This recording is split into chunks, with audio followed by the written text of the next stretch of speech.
Strategy is needed in banking badly. Again, banks have through the late 90s, early 2000s really pursued this path of indiscriminate growth. As a result of the crisis, many banks started to wield pretty blunt strategy tools, essentially indiscriminate cost-cutting, radical portfolio restructuring. As a result, returns in banking have dropped by almost a third. Secondly, what we see is winning banks are delivering returns that are significantly higher than other banks. So essentially, the widening of returns have increased significantly.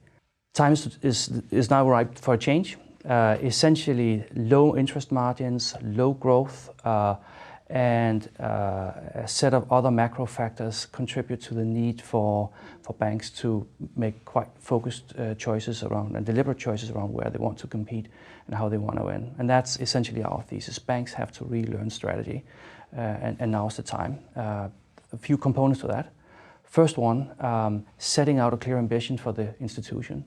What do you want to be with your customers? What do you want to be with your employees? What's the risk appetite you want to deploy? Secondly, make deliberate portfolio choices around where are you best positioned to win in the future. And that set of choices is nowhere as obvious as they used to be.